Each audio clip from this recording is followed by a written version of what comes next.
Entonces, Gálatas capítulo 2,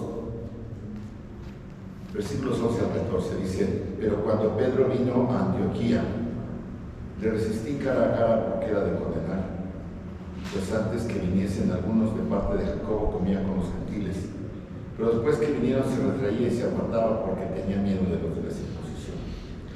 Y en su simulación participaban también los otros judíos, de tal manera que un Bernabé fue también arrastrado por la hipocresía de ellos. Pero cuando vi que no andaban rectamente conforme a la verdad del Evangelio, dije a Pedro delante de todos: si tú, siendo judío, vives como los gentiles y no como judío, ¿por qué obligas a los gentiles a judaizar? Si eso está bien. Sí, pero ¿sabes qué es? Yo tenía estado en 3, 6, 14. Claro.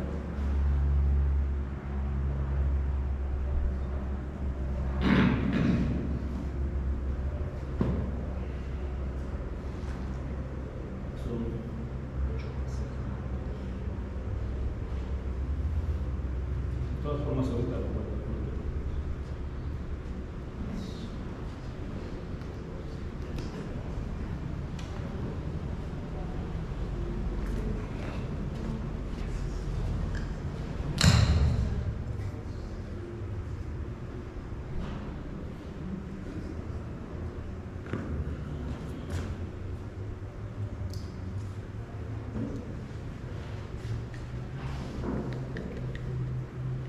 Gracias, hermanos, que mencionan estar aquí, dando seguimiento a este libro de Gálatas.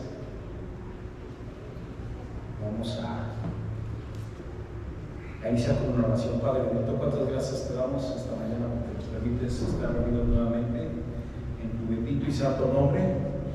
Gracias, Padre, por la gran bondad que recibimos nosotros cada día, porque tenemos la posibilidad de escudriñar la palabra, porque tenemos la posibilidad de ir a las entrañas de este libro maravilloso, la Biblia, que podemos saber qué fue lo que sucedió en otro tiempo, en otra época, las pruebas, aquellas situaciones que vivieron la gente en el pasado, y que nos deja grandes enseñanzas, porque si algo tiene este es un libro que está vigente aún en estos días. Padre, instrúyeme, Padre, bendíceme, permite que el mensaje que preparamos sea de oración para mis hermanos que están aquí presentes. En el santo nombre del Señor Jesús damos gracias. Amén, hermanos. Y bueno, de acuerdo a los libros que estamos viendo, a los pasajes que estamos viendo de Gálatas, el título que se le colocó a este mensaje es Obras o Gracia. Y el pasaje bíblico es Gálatas 3, 6, 14, que dice: así Abraham creyó a Dios y le fue contado por justicia. Saber que tanto que los que son de fe, estos son hijos de Abraham. Y en la escritura proviene que Dios habla de justificar por la fe a los gentiles. Dio de antemano la buena nueva a Abraham, diciendo: en ti serán benditas todas las naciones, de modo que los de la fe son bendecidos con el creyente Abraham. Porque todos los que dependen de las obras de la ley están bajo maldición, pues escrito está: maldito todo aquel que no permaneciere en todas las cosas escritas en el libro de la ley para hacerlas. Y por la ley ninguno se justificó para con Dios, es evidente, porque el justo por la fe vivirá. Y la ley no es de fe, sino que dice: el que hiciere estas cosas vivirá por ellas. Cristo nos redimió de la maldición de la ley, hecho por nosotros maldición, porque está escrito: maldito todo el que es colgado en madero, para que en Cristo Jesús la bendición de Abraham alcance a los gentiles, a fin de que por la fe decidiésemos la promesa del Espíritu. Y bueno, hermanos, la semana pasada nuestro hermano Jorge nos compartió el mensaje Fascinados por las falsas doctrinas. Tocó diferentes aspectos relacionados al engaño del que están siendo objeto los pobladores, por el que estaban siendo objeto los pobladores de Galacia, de cómo en forma sutil fueron cayendo en este falso evangelio, este evangelio adulterado también del que hablamos también anteriormente, mis hermanos, y en el cual hay mucha insistencia, y sobre todo en estos tiempos que estamos viviendo, que estamos experimentando nosotros, es algo en donde tenemos que tener nosotros alertas, donde tenemos que estar nosotros verdaderamente preparados para estas situaciones. Tengamos presente, ya lo habíamos mencionado, que la carta a las iglesias de Galacia fue una carta escrita en los primeros años de 50 después de Cristo. ¿Qué estaba pasando en las iglesias de esta ciudad? El evangelio estaba siendo trastocado, el evangelio estaba siendo atacado. Y lo más grave, mis hermanos, esto es algo que tenemos que tomar en consideración, es que estaba siendo atacado desde adentro, en su seno. Se habían introducido personas en la iglesia que realmente lo que querían era desestabilizar justamente el evangelio de Jesús. Le doy un énfasis especial a este tema. No era un ataque externo, mis hermanos, se trataba de personas que habían llegado, se trataba de falsos hermanos en la iglesia y habían pervertido el evangelio, agregándole cosas de tal manera que aunque pareciera el evangelio y en gran parte sonaba como el mensaje de los mismos apóstoles, estaba adulterado al grado tal que ya se había convertido en otro evangelio. Entonces era una cuestión muy delicada. Y yo creo que este tipo de situaciones muchas veces puede suceder incluso en cualquier ámbito. Que dicen, creo que por ahí hay una película, no sé si le llegaron a ver en tantos tiempos, los años 80, que se llamaba Viviendo con el enemigo. O sea, el enemigo no venía de afuera, el enemigo estaba dentro de casa. Entonces, esto es lo que estaba sucediendo justamente en las iglesias de Galacia, que ya había personas que se habían introducido, que se habían mezclado con las personas que estaban pues en un sentido ya bien colocado, pero estas personas querían desestabilizar toda esa situación. Es importante no olvidar, mis hermanos, también lo habíamos comentado, que la carta a los Gálatas, a nuestros hermanos en las iglesias a Galacia, es una carta de defensa del verdadero evangelio. Habíamos dicho que Romanos era una carta que va dedicada justamente a la evangelización, pero que Gálatas es una carta de defensa del verdadero evangelio, del genuino evangelio. Así es que Pablo no solamente defiende, sino que también define el evangelio, lo define de una forma muy especial. Pablo tenía ese toque, ese don, para que los gálatas se mantengan firmes en la gracia del Señor.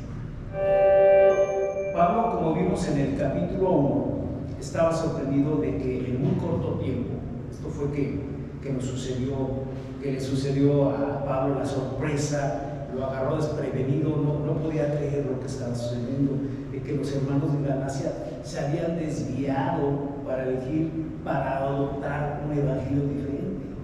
No es que haya otro, sino que hay algunos que quieren pervertir, que quieren corromper el evangelio del Señor Jesucristo. Esto era tan grave que incluso Pablo pronuncia una maldición al decir que cualquiera que haga esto sea anatema, incluido él mismo. Estas realmente son palabras muy duras en una época de un sobreénfasis de misiones, y todo está escrito en la Biblia, no hay nada que haya salido de otro lugar. No hay forma de suavizar esta situación, está tal cual escrito ahí. Esto, por supuesto, podría generar todo tipo de controversias, pues nadie puede cambiar ni modificar lo que está escrito en la palabra de Dios. Lo vimos también en un texto la vez pasada, y que no podemos agregarle, ponerle, incluirle absolutamente nada a la Biblia. La Biblia es como está y se acabó. Entonces, mis hermanos, dice, hoy se ha vuelto muy común que los falsos líderes del evangelio den mensajes por medio del internet. Eso ya nos está tocando vivir a nosotros. En la mañana platicaba con mi yerno, con Manuelito, diciéndole que gracias a Dios a muchos de los que estamos aquí todavía nos alcanzó algo de la tecnología, porque pues yo creo que si hubiéramos sido de otros años, como el caso de mi madre, que ya tiene 85, pues ya difícilmente puede manejar un teléfono, una tablet o una computadora, ¿no? Pero nosotros todavía alcanzamos algo de la nueva tecnología. Entonces hoy en día pues la gente ha adoptado este fenómeno. Incluso me comentaba mi madre, hablando de Morea, de que cumple años justamente a raíz de la pandemia, pues se hicieron los cultos virtuales. Entonces pues, la gente estaba muy cómoda en casa, a lo mejor en pijama, en chanclas, se ponían una camisita, pero andaban de short, a lo mejor en pijama, y era muy cómodo. Regresan a la iglesia y pues resulta que ya muchas gentes ya no están regresando a la iglesia. Hay poca gente o ya ha dejado de ir mucha gente. Es cómodo para la gente grande, porque hay gente grande que sí se conecta o la conectan los hijos, pero hay algunos casos en donde por comodidad ya no van a la iglesia. Entonces agarran en internet, porque siguen viendo ellos por internet los cultos dominicales, mandan la liga, se conectan y ven el culto. Entonces me decía mi madre pues, que esto ha generado pues, una problemática también, porque hay hermanos que no ofrendan, hay personas que ya no diezman porque no asisten a la iglesia, ni tampoco hacen el depósito en la cuenta bancaria. Entonces es un fenómeno que hoy muchas personas están tomando los mensajes por el internet. Y en este caso, mis hermanos, es complicado para aquellos que no están bien cimentados en la palabra del Señor. Porque aquellos que sí están bien preparados y saben y conocen de la palabra de Dios, podrán detectar a estos falsos predicadores, los falsos predicadores que hay en el internet de todos colores y de todos sabores. Son muchos los que se dejan llevar con una gran facilidad, y estos impostores lo único que buscan es el beneficio económico, porque hoy los canales de difusión pues ya está puesto de moda que ahora ya hay tiktokeros o hay youtubers que se han vuelto ricos por estar subiendo todo este tipo de cosas diferentes al evangelismo o a la palabra de Dios. Mientras más suscriptores tengan y mayores likes reciban, más dinero reciben, más beneficios reciben económicamente hablando.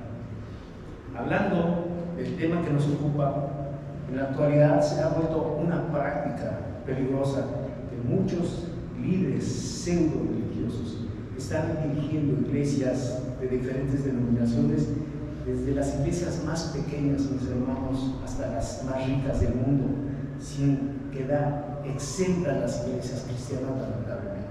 Están dando un evangelio adulterado y falso. Mis hermanos, algo que sorprende es que este ataque de los judaizantes, que son aquellos hermanos que se habían introducido a la iglesia, este ataque providencialmente y dentro de la soberanía de Dios, creó una de las líneas inspiradas que reafirmaron, solidificaron las bases del cristianismo y su principal doctrina, el Evangelio del Señor Jesucristo. Así que Pablo, ante este ataque en contra del Evangelio, va a demostrar básicamente dos puntos primordiales de este mensaje: lo que la fe puede hacer y lo que las obras no pueden hacer. En el capítulo 6 hay una frase inicial que dice: así Abraham, frase que no se puede pasar por alto, porque en otras versiones esta frase se traduce de la siguiente forma: del mismo modo Abraham. Otra versión dice: así como Abraham, y otra dice: así también Abraham. Así que esta frase es una conexión con todo lo que Pablo había dicho anteriormente. Tenía bases para hablar de esta forma. Y hermanos, esto lo vimos en el mensaje pasado, justamente el traer a colación justamente a Abraham. Y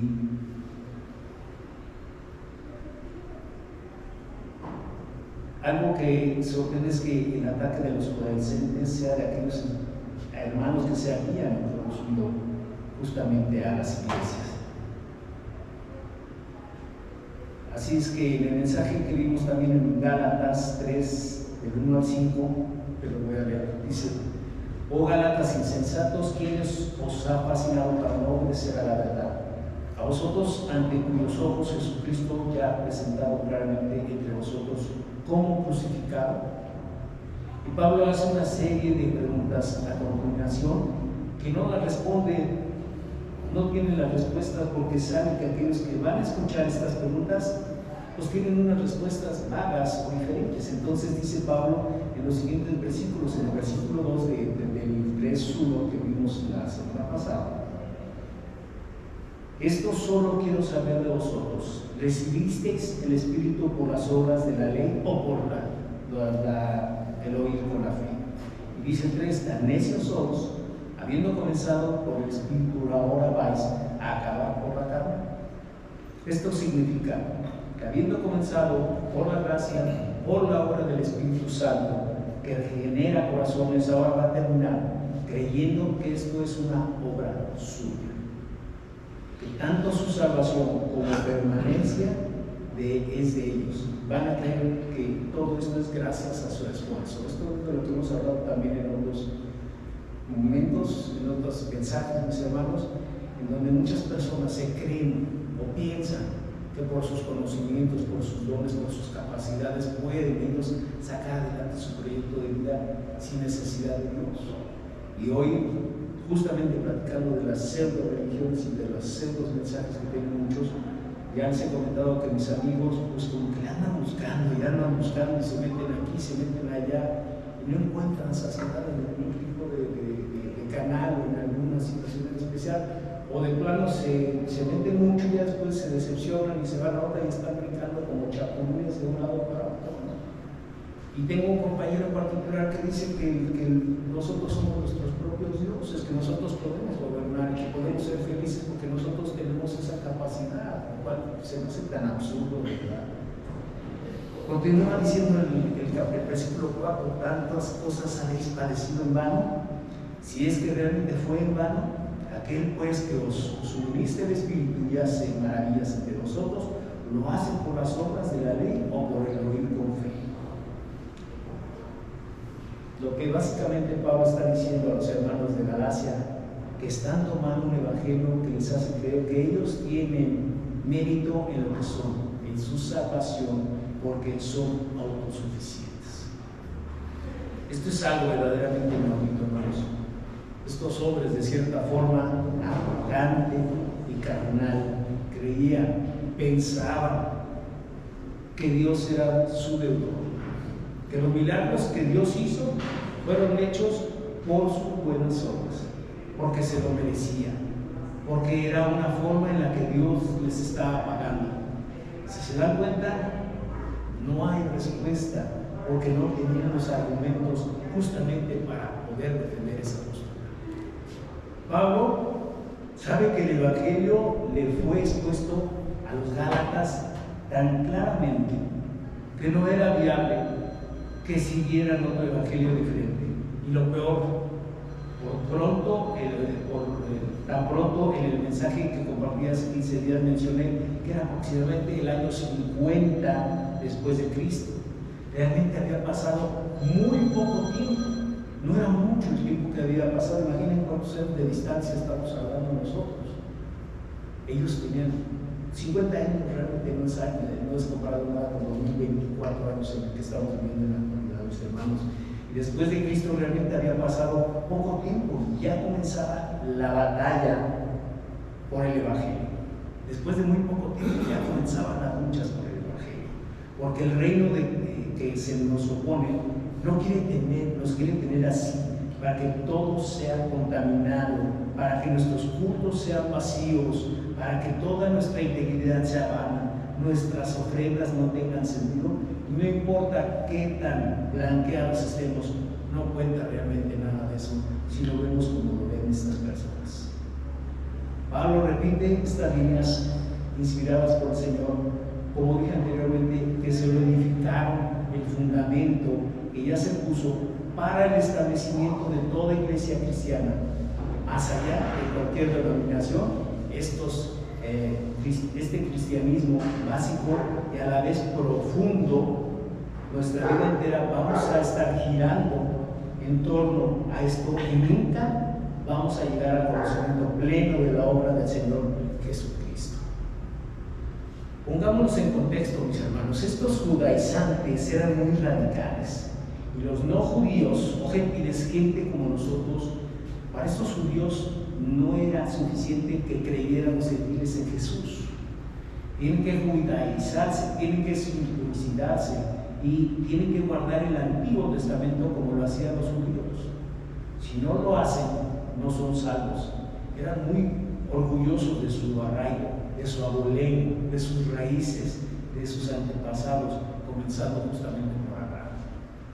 Entonces Pablo toma como referencia a Abraham, justamente, ya que pues, estaba saliendo de Colosenses, pues de aquí me voy a agarrar. Y así como se lo quisieron aplicar, él se las devuelve, él se las regresa, porque el reino opuesto sabían que el evangelio es donde tienen que atacar. Si no tenemos evangelio, no tenemos nada.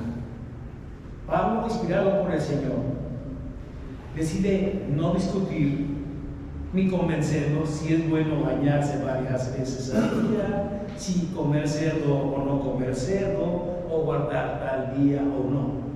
Pablo les va a atacar en la médula de su herejía, de su mentira, porque el patriarca es el iniciador tradicionalmente reconocido por todos ellos del judaísmo, es justamente Abraham. Entonces Pablo dice, está bien, vamos a ver cómo fue justificado Abraham, y a partir de ahí todo se cae. Entonces dice Pablo, en contra de estos que decían hay que hacerse judíos primeramente para ser salvos, la fe no es suficiente, hay que hacer obras, hay que sumarle algo para que Dios te vea agradable, así como a nosotros. Mis hermanos, era el viejo y corrompido judaísmo que crucificó a Jesús junto con los romanos, queriéndose meter nuevamente en la iglesia. El hombre y sus méritos, reclamando algo que cree que le pertenece, que deambula por ahí de vez en cuando buscando en quién meterse. Repito, el objetivo era claro, hacer creer a estos hermanos que tienen algún mérito por alguna cosa que hacen y que pueden reclamar algo porque creen merecerlo. Es esa suposición de la naturaleza caída que siempre está rondando por ahí en sus distintas versiones, está ahí con todos los judaizantes. Entonces, hermanos, ¿alguien puede decir si Dios le ha pagado algo, si Dios le es deudor? Así también como Abraham fue decretado justo delante de Dios, sin culpa, sin pena, fue visto como un hombre recto delante de Dios. Entonces Abraham creyó en Dios y le fue contado por justicia. Tuvo fe en Dios, y lo que caracteriza la vida de Abraham es que él tuvo una confianza plena en Dios, en cuanto a que su voluntad era absolutamente perfecta, sin importar cualquier situación que estuviera viviendo. Esta fue una gran lección y hoy nos puede ayudar para nuestras vidas, para nuestra vida espiritual a lo largo de la vida de Abraham.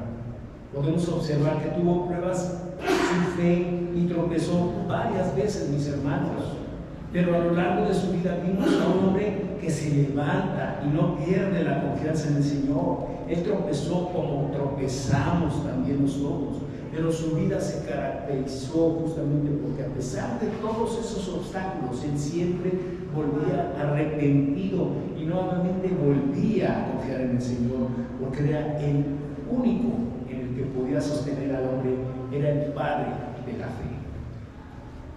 Hermanos, todos sabemos sobre qué Dios le prometió a Abraham, que tendría una descendencia, conocemos todos estos pasajes, que tendría una descendencia como las estrellas del cielo. Así sería su descendencia. Le mostró una gran extensión de tierra y le dijo, todo esto que puedes ver será tuyo. Y también le dijo que de su simiente, de su linaje, de su genealogía, vendría el Mesías.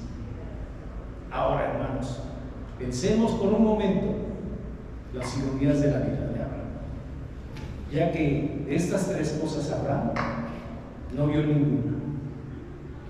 No pudo ver a su descendencia infinita como las estrellas del cielo. Abraham ni siquiera vio la tierra prometida mientras moría. Es más, Abraham tampoco tuvo la posibilidad de ver al Mesías. Pero aquí viene lo interesante. Pero Abraham murió en la esperanza y vivió por la fe, de tal forma que cuando los judíos se toparon con Jesús, Jesús les dijo, Abraham vio mi día y se gozó. Abraham confió en el Señor, por más que nunca vio las cosas que Dios le había prometido. Dicen los versículos 6 y 7 de Gálatas, que es el tema del día de hoy, mis hermanos. Así Abraham creyó a Dios y le fue contado por justicia. Saber, por tanto, que los que son de fe, estos son hijos de Abraham. Pablo les estaba mostrando que el orden que estaban presentando, manifestando estas personas era erróneo, porque Abraham no se circuncidó y fue decretado un hombre justo, sino que él creyó a Dios y ahí fue establecido justo delante de él. Y 14 años después le da señales de la circuncisión. Entonces él básicamente le dice que fue primero la fe o la circuncisión, y ellos sabían que primero él creyó, dejó su tierra, y 14 años después que se le hizo la promesa de la simiente y de que él vendría al Mesías, Dios le dio la señal de la circuncisión como una señal de un pacto con él y con su pueblo que establecería en un momento determinado para diferenciarlo de las demás naciones paganas. En Jesús la fe es una circuncisión del corazón. De hecho, ni el Antiguo Testamento la circuncisión manifestaba algo misterioso, natural. Era simplemente un símbolo de lo que alguien creía que eso, dice Pablo en Romanos, que son verdaderamente judíos. No solamente los que estaban circuncidados por fuera, sino que también los estaban circuncidados de corazón.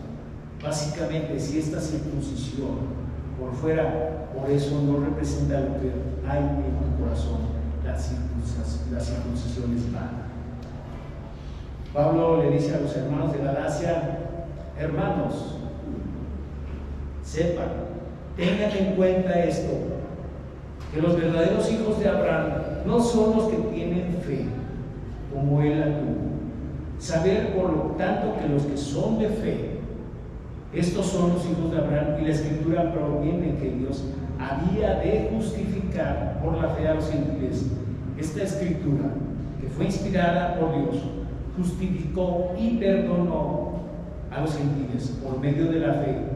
Dio de antemano la buena nueva a Abraham, diciendo: en ti serán benditas todas las naciones, de modo que los de la fe son bendecidos con el creyente, no el circuncidado, sino con el creyente Abraham, con aquel que creyó en Abraham. Pablo va a mostrar lo que la fe puede hacer, y la fe es la única forma en la que el Señor puede perdonar a alguien. Sin fe no hay perdón, sin fe no hay justificación, sin fe no hay blanqueamiento de una persona. En los méritos de Cristo solo la fe y nada más que la fe. Hermanos, Pablo estaba hiriendo a estas personas en el corazón de su falso mensaje, porque si estos eran los judaizantes, por ende judíos, no hay la menor duda de que ellos traían como principal referencia de su doctrina a Abraham, hecho que les enorgullecía a ellos, era ser del linaje de Abraham. Hay una conversación muy interesante que, bueno, yo no lo había tomado en cuenta. A veces puede pasar uno por los pasajes sin darse cuenta de qué cosas importantes. Entonces este está en Juan 8, comienza ahí en el 8:31 y termina en el versículo 59. Fíjense cómo comenzó el versículo 31. Dice: dijo entonces Jesús a los judíos que habían creído en él: si vosotros permaneciereis en mi palabra, seréis verdaderamente mis discípulos. No es necesario leer toda la conversación, quizás mis hermanos ahorita de momento,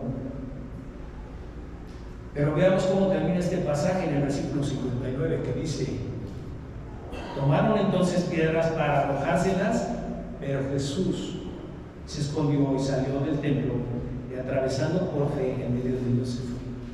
Imaginen nada más cómo comenzó él y cómo terminó. Jesús quiso probar a estos hombres para ver si en verdad creían y no pasaron la prueba. Y el versículo 32 de ese mismo Juan 8 dice: en el verso que todos conocemos y es uno de los más emblemáticos del cristianismo, y conoceréis la verdad y la verdad os hará libres. Esa verdad es el Evangelio, mis hermanos.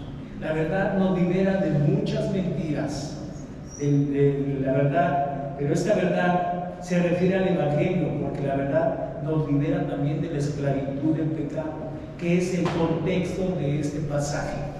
Luego dice en el 33, le respondieron: linaje de Abraham somos y jamás hemos sido esclavos de nadie. ¿Cómo dices tú? Seréis libres.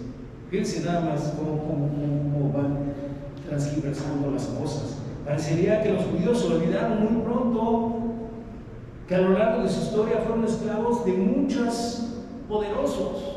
Pasaron de una esclavitud en esclavitud. Ya se les había olvidado toda esa situación. Fueron un pueblo oprimido, pero el orgullo no les permitía decir eso, porque descendientes de Abraham se sentían. ¿Cómo que seremos libres? El orgullo a veces no nos deja ver nuestra condición. Dice Juan 8:34, Jesús le respondió: de cierto os digo que todo aquel que hace pecado, esclavo es del pecado.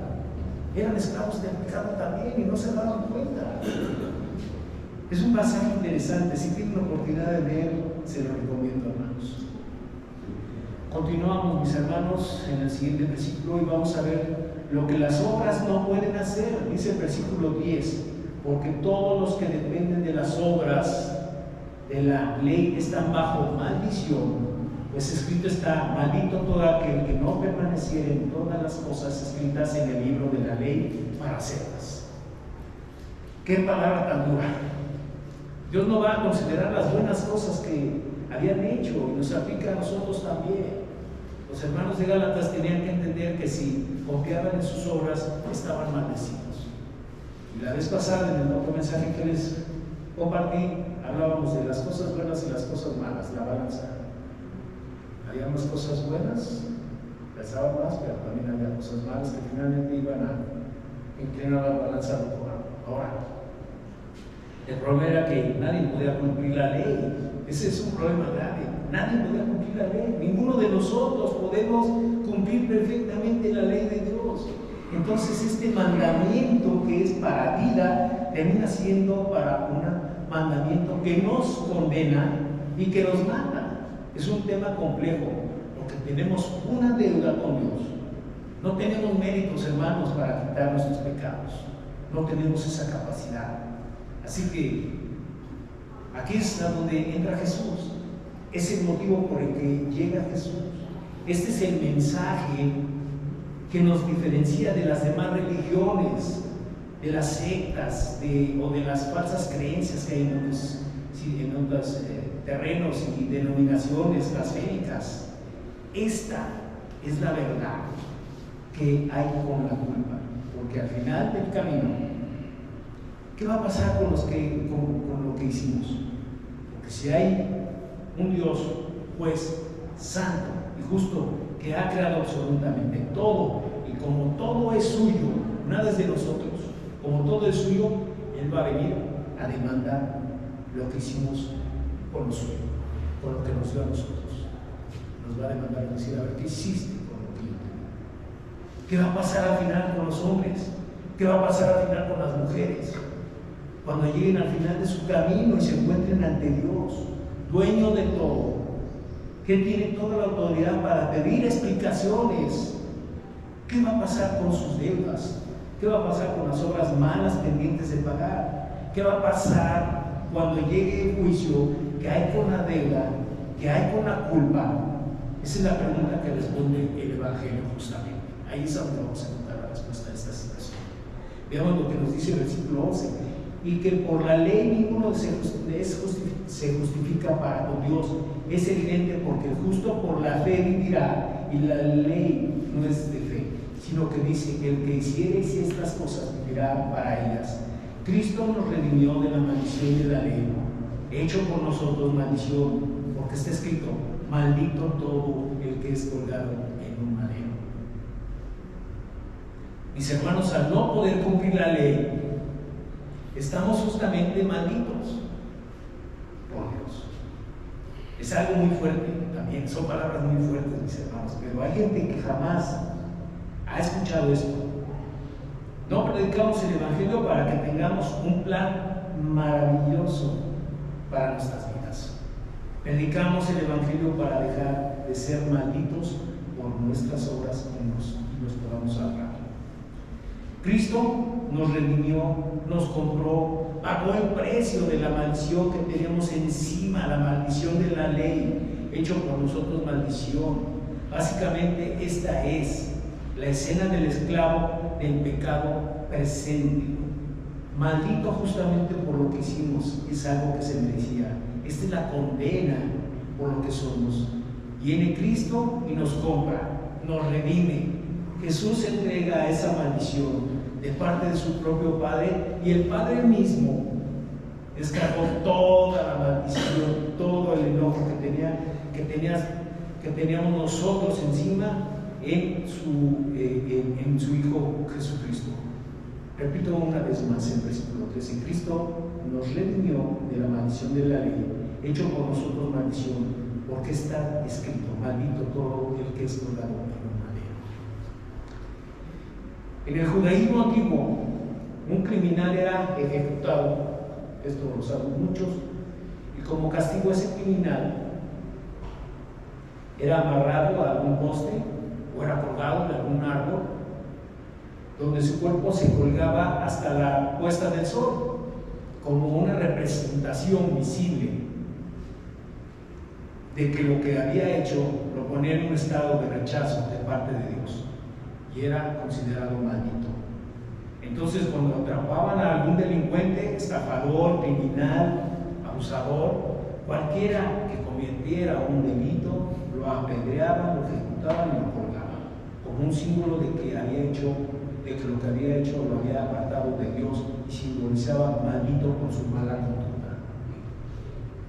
No era de que esa persona caía bajo maldición por ser colgado en un madero, sino que estaba colgado en un madero porque estaba bajo maldición.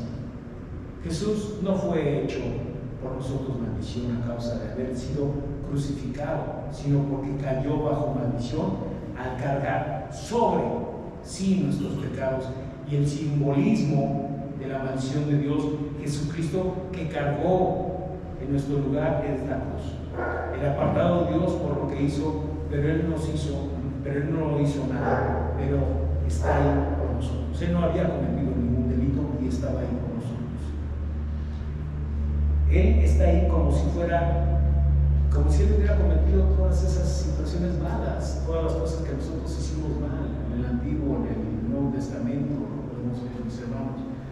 Entonces, todas esas perversiones, como si fuera el que pensó todos nuestros pensamientos negativos, más impuros. He aquí el justo por pecadores, he ahí el Cordero de Dios que quita el pecado del mundo, he ahí el Cordero que abrió su boca y que fue llevado al matadero, y el Padre dio a su Hijo como si fuera el que hizo cada cosa que nosotros hicimos, pagando así nuestra deuda.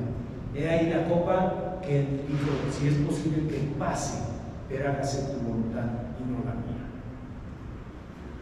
Jesús bebió la ira de Dios en lugar de darnos a beber a nosotros de esa copa. Jesús pagó, nos redimió de la maldición de la ley, y si Jesús pagó por nosotros, ¿qué pasa con los méritos? No solamente eso, Él cumplió perfectamente la ley, porque el que vive cumpliendo esa ley vivirá por ellas. Jesús vivió aquella vida que nosotros no podemos vivir y nos atribuyó el mérito de esa vida que no vivimos. Así es que nuestro problema en Jesús está cubierto porque paga nuestra deuda y nos atribuye los méritos. Así que de tal manera, el día que estemos frente al juez santo y justo, al final de nuestro camino, nosotros vamos a estar sin deuda, porque Él vivió en la copa por nosotros. Y vamos a tener muchos méritos, como si nuestra vida hubiera sido perfecta, porque ya no vivo yo, sino vive Cristo en mí. Y Él nos ha atribuido esos méritos. Y cuando nuestro Padre nos vea, no va a vernos a nosotros, sino va a ver a su Hijo. Pablo estaba anonadado porque él había explicado todo esto claramente y como si se tratara de un hechizo. ¿Qué nos embrujó para seguir un evangelio diferente a este? ¿Qué nos hace pensar que tienen algún ápice de méritos en esta obra? Por eso maldijo al que predica el evangelio falso. Hermanos, por eso predicamos el perdón y arrepentimiento de pecados. Porque no importa todo lo que hayamos hecho, no importa que hayamos vivido endemoniados a lo largo de nuestras vidas, no importa cuánto daño hayamos causado, cuánto dolor hayamos también provocado, si realmente tenemos fe, esa fe que salva, esa fe en Jesús, en sus méritos, en nuestra insuficiencia, si creemos que nuestra culpa Jesús la llevó por nosotros en la cruz, Dios nos perdona y nos declara justos, como lo hizo con Abraham. Y si nuestro perdón y arrepentimiento es genuino y verdadero, Dios ya nos perdona. Terminamos en el versículo 14 que dice: para que en Cristo Jesús la bendición de Abraham alcance a los gentiles, a fin de que por fe recibiésemos la promesa del Espíritu. Mis hermanos, a todas luces este es un fracaso del reino del enemigo de Dios, porque queriendo atacar la verdad del cristianismo y el evangelio, fíjense lo que sucedió aquí, terminó provocando que los hombres del Señor escriban líneas que solidificaron y aclararon aún más la obra del Señor en la cruz. Este es el evangelio de Jesús que se hizo maldito por nuestra causa. De aquí se desprende todo, y sin esto no tenemos nada. La iglesia que ha de venir y que ha de predicar el evangelio como nunca antes lo hizo, como una señal antes del fin, sin importar tantas cosas que se escuchan sobre Rusia, sobre China, Ucrania, Israel, Corea, Irak, Irán y tantos lugares a donde hay tantos problemas, mis hermanos. Es verdad que hay señales de guerra, pero si algún día vemos un brote de la predicación de esta cruz como nunca antes, entonces todo estará por terminar en la tierra. Este mensaje no nos permite quedarnos en un punto medio. Nos rendimos o nos unimos con todas nuestras fuerzas. No hay un punto medio aquí, porque o estamos malditos o no estamos malditos. Reconocer que Jesús llevó esa maldición a la cruz o fue una mentira su sacrificio. Reconocer que Jesús llevó esa maldición o no la llevó él, ese es el camino o no lo es. Hermanos, esto puede provocarnos ira o gozo. Nadie queda igual después de la predicación de Cristo en la cruz, porque esta es la razón más poderosa que mueve al pueblo cristiano en todo el mundo. Si esa cruz no representa nada en nuestras vidas, vana es nuestra fe, porque esa cruz debe de movernos para cambiar, para pedir perdón, para arrepentirnos, para no seguir viviendo en pecado y dejar en Dios todas nuestras iniquidades para que no sigamos pecando. Llevemos presente, mis hermanos, que no es por obras, sino por fe, que agradamos a Dios, que logramos aún en las pruebas más duras contra el enemigo tener la fuerza que Dios nos da para no rechazar. Permanezcamos atentos, no dejándonos influenciar por un falso evangelio, por la falsedad del mundo, que a toda costa quiere contaminarnos con toda la maldad, la corrupción y la perversión, con la que se han acostumbrado a vivir en la actualidad.